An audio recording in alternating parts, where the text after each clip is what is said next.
Oh, bisa. Bisa, Bu. Oke, Masih. baik, baik. Oke, adapun outline hari ini adalah yang pertama kita overview apa contingent valuation method. Yang kedua, kita akan membuat ya tugas satu nih, kuesioner dari contingent valuation method ya. Nah, kita bahas dulu apa sih contingent valuation method. Dia salah satu teknik dalam valuasi ekonomi yang sifatnya itu terungkap ya, state preference teknik dengan menggunakan kuesioner dan itu secara langsung ya dan face to face kalian berinteraksi dengan respondennya ya dan dengan nanti ada skenario yang namanya kalian membuatkan pasar hipotetik dari keadaan suatu sumber daya alam. Nah, kalian di sini akan menanyakan bagaimana keinginan ya, willingness to pay dan willing to accept dari seseorang terhadap keberadaan sumber daya alam. Ya, ini yang apa namanya? Yang krusial di sini adalah dua keywordnya willingness to pay atau willing to accept. Nah, tergantung dari konteks dari sumber daya alam yang akan kalian nilai. Nah, ini CVM itu kurang lebih metode penilaian barang dan jasa sumber daya alam dan lingkungan, terutama yang tidak memiliki nilai pasar, berupa pernyataan langsung, ya, itu state preference tadi, oleh responden melalui survei terkait dengan maksimum kesediaan membayar atau WTP-nya, atau minimum kesediaan menerima kompensasi untuk barang atau jasa lingkungan dan atau perubahan lainnya, begitu ya. Nah, tergantung nanti pasar hipotetik yang kalian bangun, apakah nanti mengarah kepada willingness to pay atau willingness to accept ya. Nah, itu konsepnya. Nah, aspek yang penting yang perlu diperhatikan, yang pertama adalah batasan area kajian dan target populasi perlu dibuat secara jelas supaya tidak under value atau over value. Misalnya nih kalian harus menentukan lingkup dari penelitian kalian, oh satu desa cukup, misalnya begitu ya. Atau misalnya ekosistemnya cukup mangrove saja di desa, misalnya di desa Pabian Udik Indramayu misalnya seperti itu ya. Nah, jadi harus clear dulu nih dari awal area kajiannya dan target populasinya. Yang kedua, jumlah sampel atau responden harus representatif dan benar dan besar. Untuk kajian satu kota atau kabupaten diharapkan minimal 500 responden. Bergantung pada skop kajian tadi ya, teman-teman, dan beberapa populasi dari responden nanti kan ada rumusnya ya, bisa menggunakan Solvin dan sebagainya atau purposive sampling dan random sampling juga bisa dan tergantung dari situasi daerah kajiannya tersebut. Yang ketiga, pasar hipotetis harus clearly defined ya, harus terdefinisikan dengan jelas dan orang yang menerimanya juga mengerti begitu ya, yang mencakup ekosistem, jasa ekosistem yang akan dinilai, kondisi existing atau jasa ekosistem sehingga dapat dijelaskan kenapa responden perlu membayar atau menerima kompensasi dan bagaimana mekanisme pembayarannya, ke pihak mana dibayarkan dan dilanjutkan dengan nilai bidding WTP atau WTA. Nanti ada format pertanyaannya, tergantung apa namanya peneliti akan memilih yang mana begitu ya. Nah, selanjutnya lebih baik menggunakan teknik personal face to face interview. Jadi kalian mendatangi responden, misalnya saya respondennya, kalian adalah peneliti, langsung bertemu, minta waktu begitu ya. Nanti langkah-langkah bagaimana untuk face to face interview juga harus jelas ya, karena nggak bisa sembarangan langsung ketemu orang langsung bertanya, nggak bisa. Kita harus ada intro dulu nanti begitu ya, perkenalkan dulu dan sebagainya begitu. Jadi harus pendekatan dulu juga ke responden. Nah, lalu selanjutnya lakukan pre-testing untuk kuesioner yang dibuat. Jadi ketika kalian melakukan suatu penelitian, jadi jangan langsung 30 langsung diambil data, tidak. Tapi mungkin 2 atau 3 responden, kalian coba uji coba, setelah itu nanti di entry, nah dilihat bagaimana keadaan jawaban-jawabannya, terus nanti kalian harus pastikan mana yang kurang, baru nanti dilakukan interview selanjutnya untuk responden selanjutnya ya. Jadi jangan langsung semuanya ini harus ada pretesting dulu, uji cobanya begitu. Nah, lalu untuk eliciting nilai bidding termasuk inisial bidnya, WTP atau WTA bisa didapatkan dari hasil prasurvei ataupun hasil FGD dengan expertnya. Ini nanti kalian menggunakan format pertanyaannya apakah dichotomous choice atau misalnya bidding atau bagaimana. Nah, itu kalian bisa nanti menentukan nilai bidding harganya itu dari ini dulu, bertanya ke pengelola atau stakeholder atau dinas terkait terhadap nilai dari kawasan tersebut. Nah, itu penting sekali ya dilakukan. Nah, ini aspek-aspek ini harus dipertimbangkan sebagai peneliti yang akan meneliti mengenai contingent selection method. Nah, ini desain kuesionernya teman-teman. Yang pertama informasi umum itu sudah lumrah ya.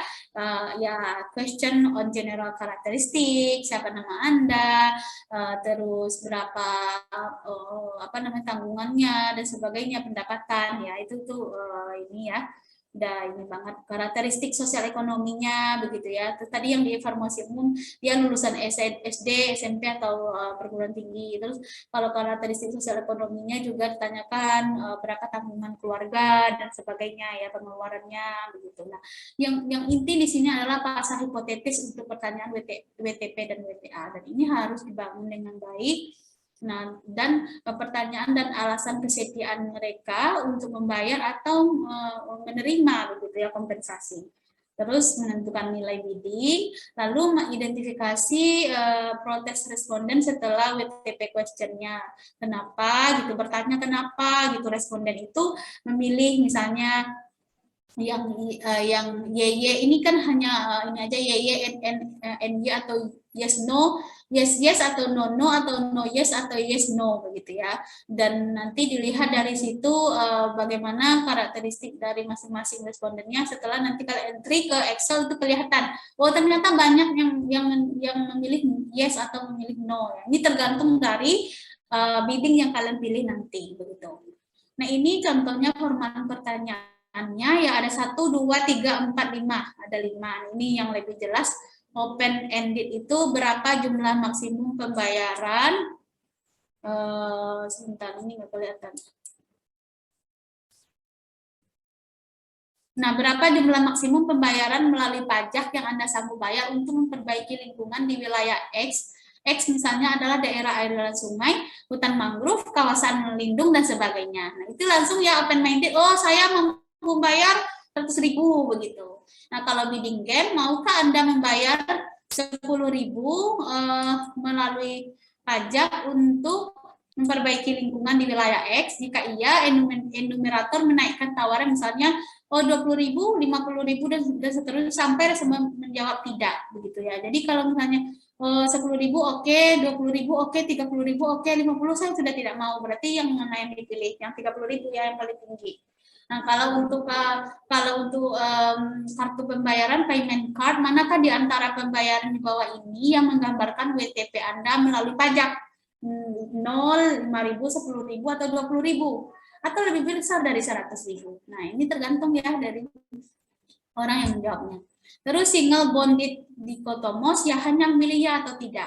Apakah Anda sanggup membayar 10.000 untuk memperbaiki lingkungan? Ya langsung aja ya atau tidak. Kalau ya ya, kalau tidak ya tidak begitu. Nah, ada lagi double bonded dichotomous. Apakah Anda sanggup membayar 10.000 untuk perbaikan lingkungan? Jika ya, apakah Anda sanggup membayar 20.000 jadi dinaikkan? Jika tidak, apakah Anda sanggup membayar 5.000? Nah, jadi ada ininya ya, tawaran-tawaran dari seorang peneliti.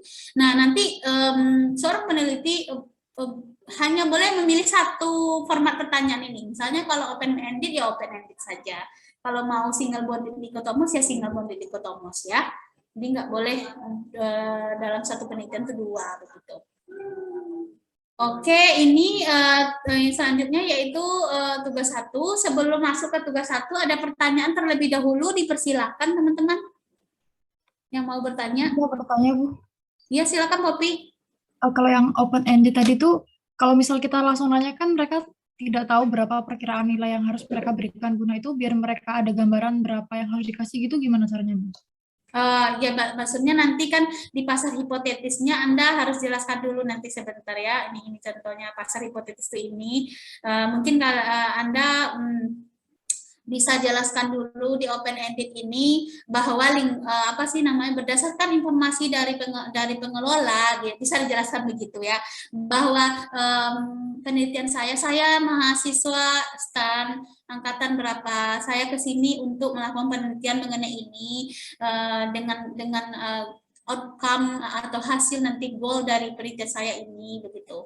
Terus berdasarkan dari informasi dari pengelola bahwa lokasi ini membutuhkan untuk perbaikan sebesar ini. Nah, maksudnya Anda boleh memberikan gambaran ya kira-kira uangnya, tapi nggak boleh harus wajib membayar 10.000 per ini, itu nggak boleh, biar mereka yang ini. Kalau dia banyak uang bisa aja dia mau gitu ya. Jadi apa namanya ya, itu diserahkan kepada respondennya, Popi. Tapi dari Anda boleh memberikan informasi dari data yang Anda peroleh dari pengelola bahwa lingkungannya atau ekosistemnya itu butuh pemeliharaan begitu, dan kalau misalnya kita apa namanya, kita lestarikan, dia akan memberikan manfaat ini gitu. Jadi dibuka apa wawasan mereka kayak gitu bagi mereka yang nggak tahu. Kalau misal objek yang mau dinilai itu bukan yang ada pengelolanya, Bu, misal sungai di dekat rumah saya gitu. Nah, itu berarti saya boleh nggak, Bu, pakai pendekatan misal kalau untuk membersihkan sungai itu butuh biaya sekian, nah, nanti Boleh, dijaga. boleh, Oh, gitu. boleh, Popi. Nggak apa-apa. Terima kasih, Bu. Ya, biasanya sih kalau misalnya mereka juga langsung mikir kan, oh berarti kan ini butuh perbaikan dan sebagainya ya. Tapi kalau misalnya lulusan SD yang diwawancara emang nggak susah juga gitu. Tergantung nanti karakteristik respondennya Popi ya yang diambil kayak gitu. Yang setidaknya sih syarat responden itu 17 tahun ya, supaya mereka ketika kita menjelaskan apa ya, setidaknya connect begitu. Terus juga bisa mengambil kebijakan sesuai dengan yang apa yang kita jelaskan. Dan tentu sebagai peneliti kita harus apa ya, menggunakan bahasa-bahasa yang mudah dimengerti. Jangan menggunakan bahasa ilmiah yang mereka nggak paham gitu. Itu juga salah satu harus hati-hati begitu dalam pengambilan data ke lapangan, apalagi berurusan dengan responden. Baik, Kopi, terima kasih pertanyaannya. Udah jelas, Kopi? Jelas, Bu, terima kasih jawabannya. Ya, sama-sama. Oke, lanjut. Ada lagi yang ingin bertanya? Bu, saya ingin bertanya, Bu. Maulana, ya, Mangga. Perbedaan bidding game dengan double bonded dichotomous nih gimana ya, Bu? Bidding game dengan, kalau bidding game, oke. Kalau misalnya, oke, untuk lingkungan di wilayah X, jika iya, moderator menaikkan tahun misalnya 20 sampai responden menjawab tidak.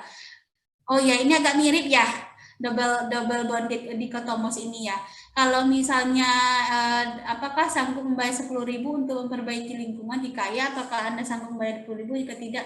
Jadi kalau ini nggak dinaikkan langsung diiniin. Kalau yang bidding games ditawarkan 20.000, 50.000 gitu. Tapi kalau misalnya 10.000 dia bilang iya, terus misalnya jika tidak, sebentar, ini agak mirip sih ya.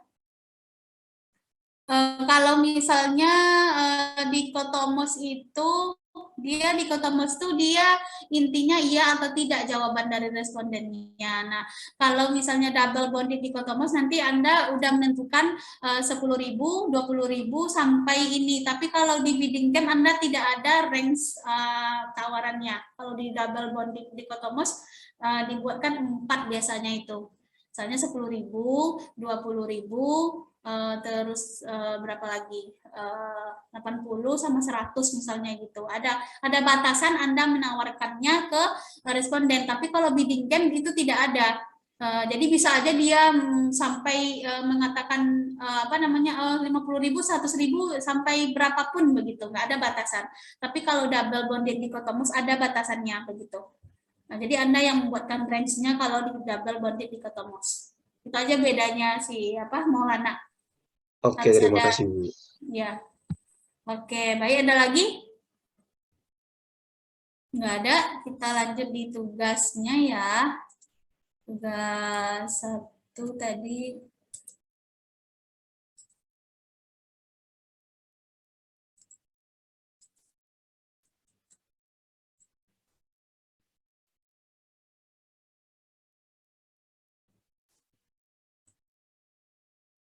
Bentar, kenapa dia nggak mau di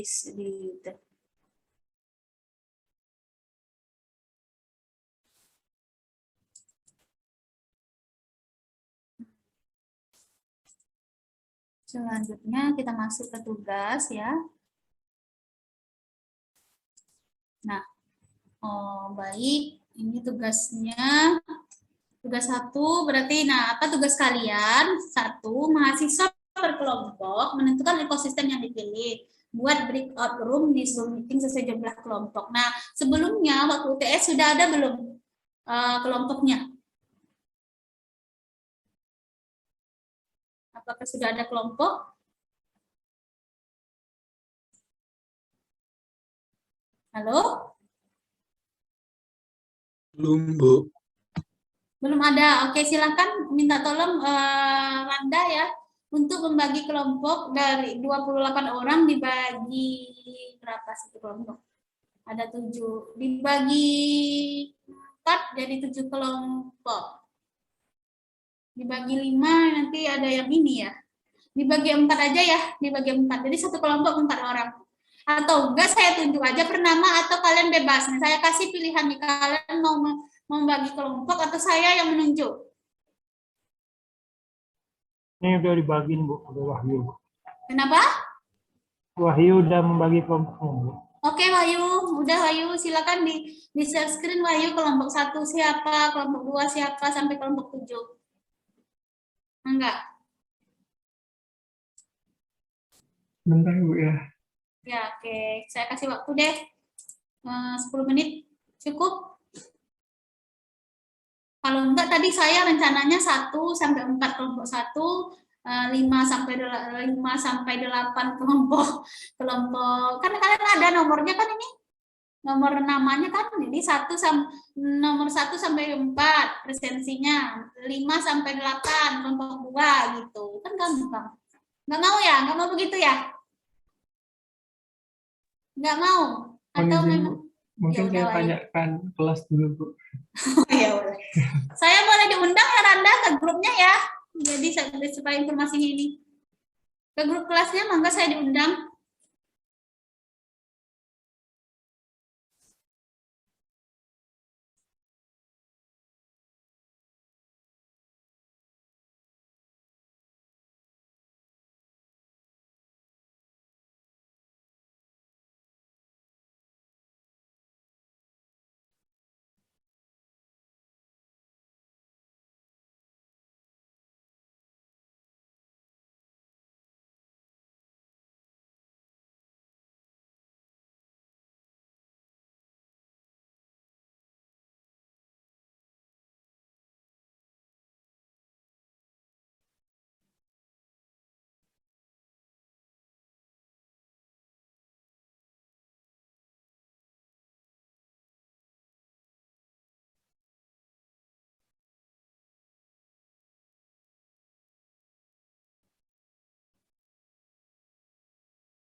Mohon izin share screen kelompoknya, Bu.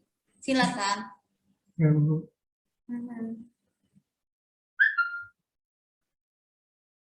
Mungkin nampak nggak, Bu? Ya. Catat ya. Kelompok 1 Sindio, Vindi, Audi, Leo. Kelompok 2 Anas, Ruro, Prima, Najib, Anissa, oke, Maul, Kalidafa, Maul, Ganggas, Imam, Guru, Hanin, Rifda. Kelompok 5 Satrio, Deva, Stabil, Novanto. Kelompok 6 Afifah, Fahruriza, Hilmi, Yonatan. Kelompok 7 Isran, Wahyu, Nanda, Adam. Oke, makasih. Silakan di-share ya di itu biar ingat di apa sih? Di grup WA-nya supaya ingat. Dicatat ya teman-teman, diingat temannya. Setelah ini saya bagi breakout room-nya. Nanti setelah itu baru kalian masuk ke grup breakout dan kerjakan tugasnya. Sebelumnya saya akan jelaskan dulu tugasnya. Oke, silakan stop screen. Baik, Bu. Terima kasih. Terima kasih ya, Wahyu. Ya, Bu. Oke, itu udah setuju berarti ya, apa yang dibuat Wahyu ya, teman-teman. Oke, kelompoknya sudah oke. Sekarang kalian menentukan ekosistem yang dipilih terserah. Tadi bisa sungai dekat rumah, atau misalnya ekosistem mangrove, atau misalnya coral reef, atau hutan dan sebagainya ya. Bebas ya, berarti 7 nanti, tapi nggak boleh ada yang sama. Ya, harap dipastikan. Yang kedua, mahasiswa menentukan layanan ekosistem atau jasa sumber daya alam lingkungan yang akan dinilai menggunakan pendekatan CPM. Boleh memilih dengan WTP atau WTA, bisa dalam konteks WTP untuk memperbaiki atau mempertahankan kondisi sumber daya alam lingkungan, atau WTA untuk menerima kompensasi akibat kerusakan sumber daya alam lingkungan. Yang ketiga, mahasiswa menentukan target populasi untuk responden yang akan diminta melalui layanan aset sumber daya alam lingkungan. Yang keempat, mahasiswa menentukan pasar hipotetik untuk mengestimasi nilai layanan sumber daya alam lingkungan. Yang kelima, mahasiswa menentukan teknik biddingnya ya, atau nilai bidding. Harus dijelaskan alasan pemilihan tekniknya. Yang keenam, mahasiswa membuat kuesioner utuh dan lengkap untuk kajian nilai ekonomi sumber daya alam lingkungan menggunakan CVM. Ini ya teman-teman tugasnya. Nah, sebelumnya kita bisa lagi digeser sebentar ya.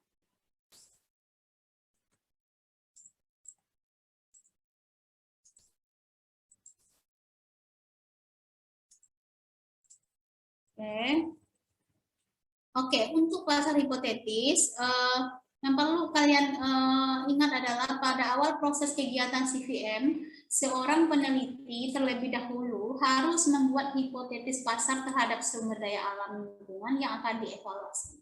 Perlu dibuat kuesioner yang berisi informasi lengkap mengenai kegiatan atau proyek yang akan dilaksanakan mencakup jasa ekosistem yang akan dinilai, kondisi existing jasa ekosistem, sehingga dapat dijelaskan kenapa responden perlu membayar. Nah ini, kenapa responden itu perlu membayar ya, atau menerima kompensasi, bagaimana mekanisme pembayarannya ke pihak mana dan ke pihak mana harus dibayarkan. Itu harus jelas, harus clear juga di awal.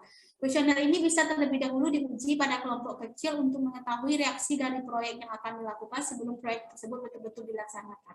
Ya berarti bisa mungkin kayak pretesting dulu ke lokasi kayak gitu ya. Terus nanti dari lokasi itu mungkin diambil beberapa sampel aja, masyarakatnya 3 atau 4 orang gitu. Nah itu untuk coba dulu gitu ya. Nah ini contohnya pasar hipotetis dari contoh pasar hipotetis terhadap coral reef ya. Nah di sini diceritakan dulu nih, coral reef itu tidak hanya indah tapi juga penting ya untuk banyak alasan ya. Nah yang paling penting ya mereka melindungi, menyediakan perlindungan ya dan tempat untuk banyak ikan sebagainya. Nah dijelaskan dulu nih apa sih manfaatnya dari ekosistem tersebut begitu ya. Jadi jelaskan kalau misalnya hilang apa akibat dan sebagainya begitu ya. Terus kalian juga dihubungkan dengan konteks sosialnya, dihubungkan dengan keadaan ekonomi di sekitarnya, bahwa dia bisa menyumbangkan apa gitu secara ekologinya, sosial ekonominya begitu ya. Kalau di sini kan di sini dijelaskan bahwa mereka itu menghasilkan pendapatan untuk industri wisata ya, dan itu yang kedua, sumber kedua terbesar di Malaysia begitu. Ini studi kasusnya di Malaysia. Nah itu terus kalian ini juga ceritakan bagaimana kondisinya ya, fungsi secara ekologinya bagaimana, terus dan sebagainya diceritakan sampai akhir begitu. Nah terus one way to protect coral from this kind of damage is by dengan membangun apa ya, diceritakan di sini apa yang ada di tempat lokasi tersebut begitu ya. Terus berapa ini diceritakan juga nih kira-kira yang sudah dilakukan oleh pemerintah di lokasi tersebut bagaimana, sudah mengeluarkan biaya berapa begitu. Terus di sana itu misalnya untuk kunjungan bayarnya berapa dan sebagainya ya. Itu diceritakan dengan komplit. Nah, terus nanti baru ini contoh ke bidding referendumnya atau di Cotomus Choice-nya. Ini pertanyaan untuk tipe untuk payment card-nya. Nah, ini untuk open ended-nya ya. Ini contohnya bisa kalian baca. Nah, ini contoh kuesionernya. Kalian kalau misalnya untuk mewawancara itu jangan langsung saya ini pertanyaan saya ini enggak ya, ceritakan dulu nih. Kalian dari mana, terus ceritakan latar belakang penelitiannya ini apa, kenapa penting penelitian kalian, nanti hasilnya apa, begitu ya. Nah, itu harus diceritakan dengan baik. Ya, terus nanti setelah itu minta waktunya ya, minta waktu ke respondennya mungkin 10 sampai 15 menit untuk melakukan survei ini, kayak gitu ya, teman-teman. Itu ini contoh pertanyaan-pertanyaannya. Ya pertanyaan nama dulu lah, kenalan begitu, terus pendidikannya apa, terus mereka laki-laki atau perempuan, ya ini pertanyaan umum sih ya, pada umumnya kita pasti menanyakan informasi ini gitu.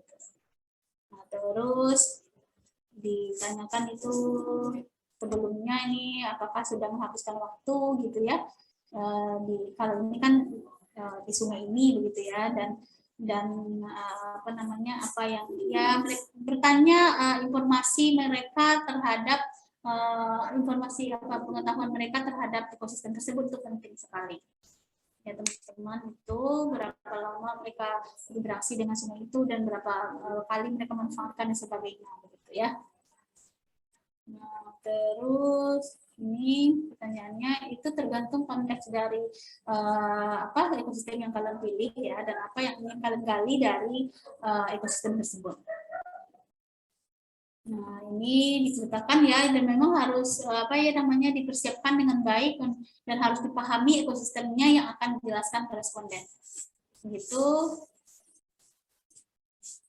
Baik, ada yang ingin ditanyakan dulu sebelum kita masuk ke breakout room-nya? Teman-teman boleh nanti cari penelitian yang sudah menggunakan CPM ya sebagai referensi juga boleh, apa ya. Ada yang ingin ditanyakan, mangga?